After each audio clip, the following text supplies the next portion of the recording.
हरि ओम. अमृतानुभव योगदास श्री जय गणेश जोशी यांचे प्रवचन.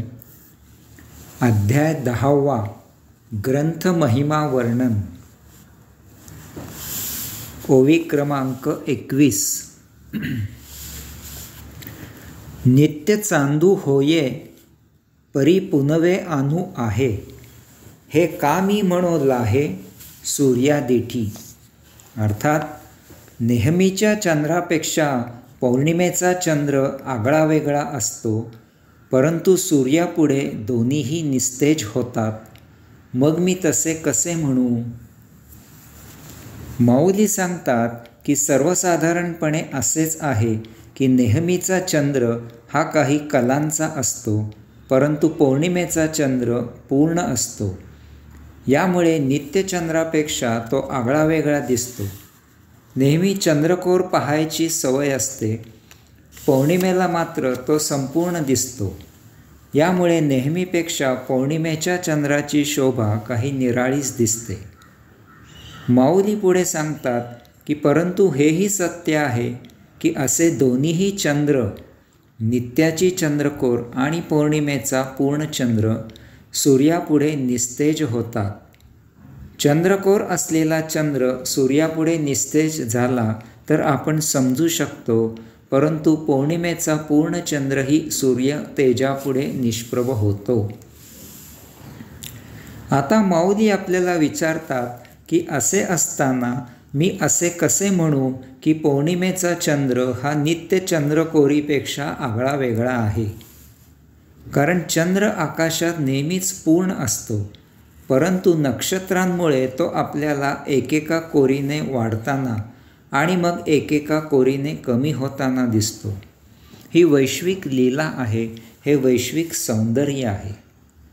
वास्तवात चंद्र कमी किंवा जास्त कधीही नसतो, तो आकाशात नेहमीच पूर्ण असतो, परंतु नैसर्गिकपणे त्याचे तेज नेहमीच सूर्य तेजापुढे निस्तेज असते. चंद्र शीतल असतो, तोच त्याचा स्वभाव आहे, हा निसर्ग नियम आहे. भौतिक आयुष्य सदा दुःख, कष्ट, त्रास, पीडा याने भरलेले आहे. कितीही मिळाले तरी कधीही समाधान आणि तृप्ती होत नाही. परंतु आध्यात्मिक जीवन सदा आनंदी आहे, तेथे सदा समाधान आणि तृप्ती आहे. कारण जे भगवंत श्रींनी दिले आहे तेच आपल्या जीवनाला पर्याप्त आहे, हे परमज्ञान आपल्याला प्राप्त झालेले आहे. नित्याची चंद्रकोर ही भौतिक आयुष्यासारखी आहे. भौतिक आयुष्य सतत चंद्रकोरीसारखे कमी जास्त होत राहते. यामुळे कमी झाले की दुःख होते आणि जास्त झाले की सुख होते. असा हा द्वंद्वाचा खेळ सतत सुरू असतो. असे आयुष्य कधीही समाधान आणि तृप्ती देत नाही. याचे संचित तयार होते, यात निर्मळ आनंद तर कधीच मिळत नाही. आध्यात्मिक जीवन पौर्णिमेच्या चंद्रासारखे आहे. ते सदा समाधान आणि तृप्ती याने भरलेले आहे. यामुळे तेथे सदा आनंद आहे, परंतु यथाकाळी याचाच अहंकार निर्माण होतो. आपण साक्षात्कारित आहोत याचा अभिमान तयार होतो. मग असा योगी प्रथम प्रतिष्ठा आणि मग प्रसिद्धी आणि शेवटी हळूहळू पैशांच्या मागे पळू लागतो. त्याला त्याचा प्रदेश कमी होतो. त्याला जगप्रसिद्ध होण्याची घाई लागते. अमाप पैसे मिळाले की त्याचे प्रमाद मागे लागतात. कोणी शारीरिक कामनेने तर कोणी व्यावहारिक वासनेने भरकटतो. याचे संचित तयार होते, हे आध्यात्मिक दुःख असते. अशा प्रकारे भौतिक किंवा आध्यात्मिक असे कसेही असले तरी दुःख काही चुकत नाही.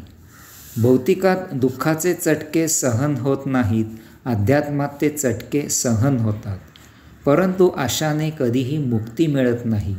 कारण भौतिक असो किंवा आध्यात्मिक असो, संचित काही चुकत नाही आणि त्यामुळे जन्ममरणाचे फेरे सुरू होतात. माऊली सांगतात की यासाठीच माझा हा अमृतानुभव मी सर्वांसाठी मोकळा केला आहे. येथे भौतिक आणि आध्यात्मिक अशा दोहोपलीकडे कैवल्यात वास्तव्य करायचे आहे. येथे सदानंद, नित्यानंद, कैवल्यानंद आहे. या योगे येथे सदा समाधान आणि तृप्ती आहे. इतकेच काय तर येथे आलेला साक्षात्कारी योगी संन्यासी पुन्हा माघारी फिरत नाही, कारण मागे जाण्याचा संचिताचा रस्ताच बंद झालेला असतो. संचित निर्माण होण्याचा भौतिकाचा कारखाना नष्ट झालेला असतो. अहंकार, अभिमान, अहंमन्यता पार गाडले जातात.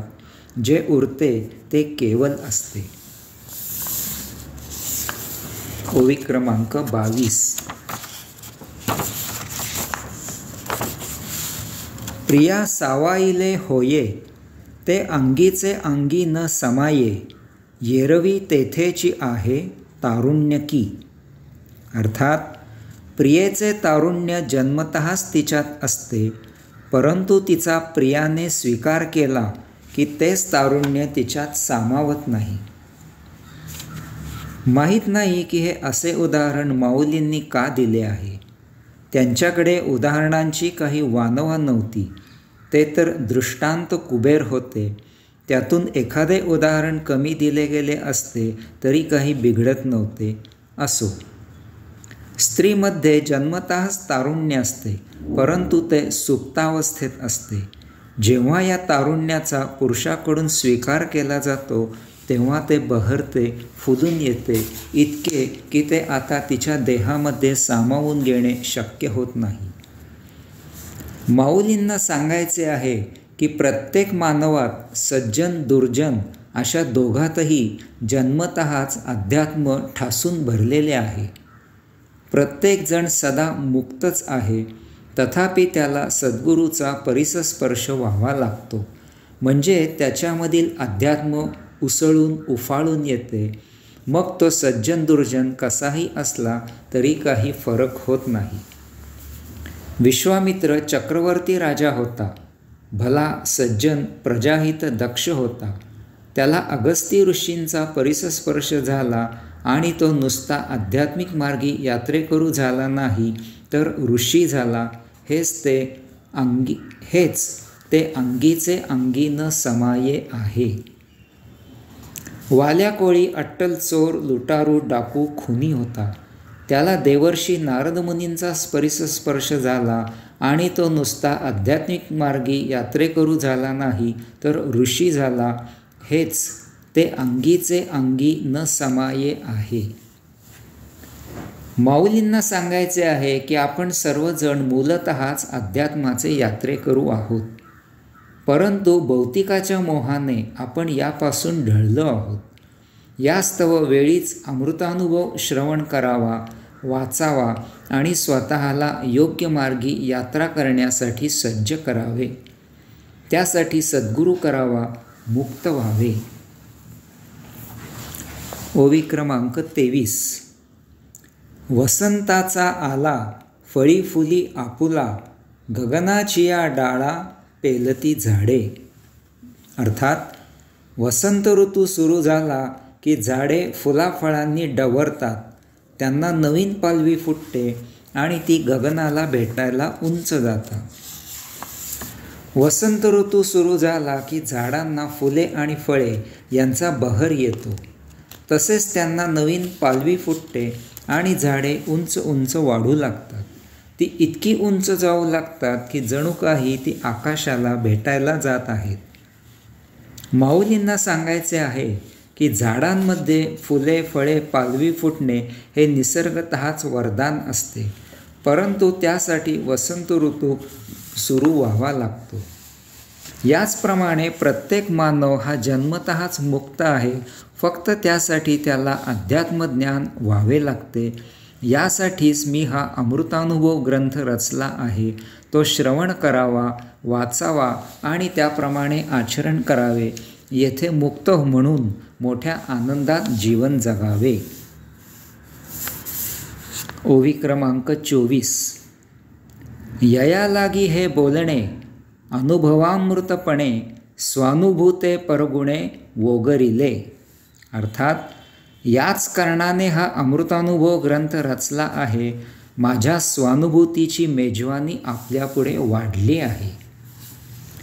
माऊली सांगतात की याच कारणाने सर्वांना मुक्ती प्राप्त व्हावी यासाठीच सर्वांमधील सुप्त आध्यात्मिक वृत्ती उसळून यावी यासाठीच सर्वांनी अध्यात्मयात्रा आरंभ करावी यासाठीच हा अमृतानुभव ग्रंथ मी रचला आहे.